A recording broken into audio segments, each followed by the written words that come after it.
자, 관련돼서 통일 관련된 얘기 지금 3일째 드리고 있습니다만, 통일부가 지금 계속해서 뭔가 의미 있는 인터뷰들을 꺼내놓고 있습니다. 네.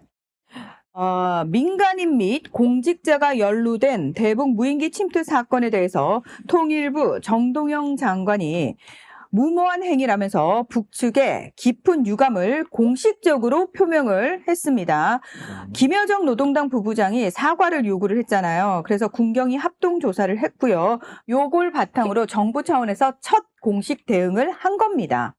이게 이제 솔직히 우리가 한 거 인정해야 되니까 그럼요. 정보사가 민간인을 고용해가지고 또는 자기네 사람들을 써가지고 정부 관계자를 써가지고 뭔가 악의적인 목적으로 보냈다는 게 지금 수사를 통해서 확인이 되고 있으니까 유감 표명을 한 겁니다. 사과는 아니에요. 유감 표명. 왜냐면 사과를 하기에는 니들도 보낸 거 있잖아, 이씨. 그럼 니들도 사과했어? 이렇게 되는 거니까 일단 잘못한 부분이 있기 때문에 이건 참 유감스럽다. 우리 정부가 몰라갖고 이런 일이 있었는데 이건 유감이다라고 1차적인 표현을 했어요. 그때는 모조리가 했으니까.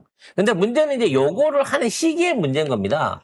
재판 끝나고 해도 되고요. 아니면 뭉개도 되고요. 또 조금 일찍 할 수 있었는데 요 시기에 했다라고 하는 중요한 이유가 있는 것이죠. 즉 개성공단 폐쇄 10주년에 즈음하야 이제 남북관계도 새롭게 정립할 때가 됐는데 미국도 최근에 저 인도적 지원을 할 수 있게 해줬으니까. 슬슬 개성공단 문제에 대한 협의를 좀 본격화해보는 게 어떠냐라는 일종의 이제 신호탄이죠. 처음에 이제 부부싸움 해갖고 할 얘기가 없는데 괜히 쓸데없이 요즘에 애들 학교는 잘 다니나? 이렇게 시작하는 거랑 비슷한 거야. 딴 얘기 하는 척 하면서 본론에 들어가는 건 경제협력 활성화를 하자라고 얘기를 해야 되는 거거든요. 대화 물꼬를 트는 게 중요한 거죠. 그래서 이와 관련된 대화가 좀 더 확대될 여지를 좀 보여줘야 되는데, 아직까지는 반응이 안 왔어요. 여정이가 톡으로 할지, 아니면 공식적인 방송 발표를 할지는 모르겠습니다만, 저는 이번 주 안에 뭔가 확실한 답과 함께 회담 내지는 만남 일자가 잡힐 수 있을 걸로 기대를 하고 있습니다. 이렇게 되다 보니 미국에 있는 매파들이 또 이 꼴이 보기 싫은 거야. 간질간질한 거거든요. 이 새끼들은 지들이 총독처럼 이 휴전선 일대를 지들이 지키고 남북 간의 교류를 지들을 통해서 해야 된다. 그 관문이라든지 통행에 대한 검문 또는 그에 대한 허가를 우리한테 받고 해야 된다라고 하는 시대착오적인 발상을 하고 있어요. 시건방지게. 그래서 그렇죠. 요런 부분 안에서 뭔가 지금 탈북 단체들을 좀 갈구고 있는 듯한 느낌이 좀 듭니다.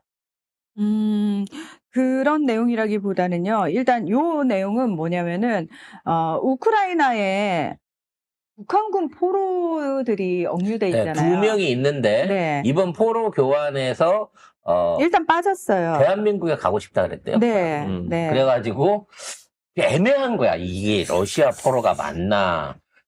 제 3국 포로로 봐야 되나? 얘네들을 진짜 원하는 대로, 원래는 원하는 대로 보내주게 돼 있거든요. 제네바 협약에 보면, 포로는. 근데 얘네들을 한국에 보냈을 때, 외교적인 어떤 영향력 같은 걸 생각해갖고, 얘네들이 지금 빠졌는데, 처음으로 북한군 포로가 있다라는 게 2명이 확인이 됐고요. 네, 이것과 관련해가지고 미국의 탈북민 인권단체 자유조선인협회가 지난달에 트럼프 대통령한테 북한군 포로의 자유의사 존중 및 강제 송환 금지 원칙에 따른 보호를 요청하는 서한을 보냈고요.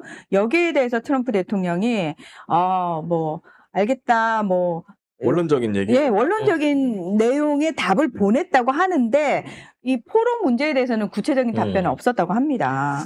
그래서 앞으로 이 문제가 우리하고 러시아하고 북한하고 같이 뭔가를 해결을 해야 될 문제로 발달하게 될 가능성이 높은 것 같습니다. 언론 보도를 보면은 그냥 트럼프가 원론적인 답변만 했어 라고 하는 데가 있는데, 저는 답변을 한 게 뭔가 의미가 있지 않나? 난 그 생각도 좀 들거든요. 답변 안 해도 되잖아. 그래서 이게 근데 그쵸. 답변을 안 해도 되는데 답변을 한 거죠. 어. 예. 그리고 그게 보도가 나왔죠. 이게 이제 남북한과 러시아가 이 포로의 송환에 대한 문제를 협의를 하게 된다는 거는 사실상의 아. 그 연방 국가 내지는 양쪽 국가의 협의, 그 어떤 제도적인 협의로 들어가게 되는 첫 초입 단계가 될 수 있어요. 이게 뭐 한 3,000명 왔다가 돌아갔다고 뭐 귀국 환영 대회도 북한에서는 열었다고 하는데 결국 그 잡혀 있는 포로들이 우리나라를 오고 싶다라고 얘기했다는 것 자체가 과연 그 사람이 진짜 좋아서 오고 싶다고 했나?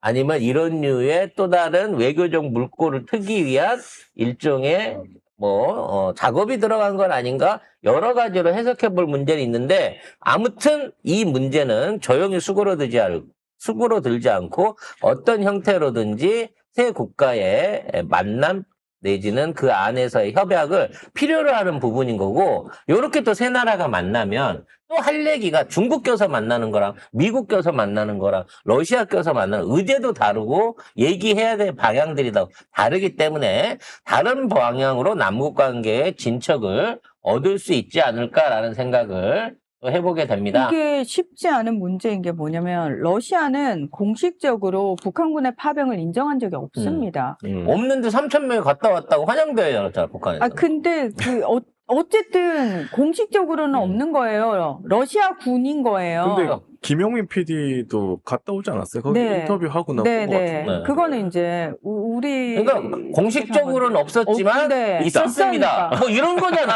아니 이거 뭐 아니. 얼마나 많이 보는데. 그러니까 그건 맞지. 아직도 공식 인정을 안 한 상태이기 때문에 그런 상황에서 미국이 이거를 자체적으로 결정하기가 쉽지 않은 부분이 있고요. 자, 이 문제 러시아 측에 먼저 얘기를 하겠죠. 너네 어떻게 결론 지을래?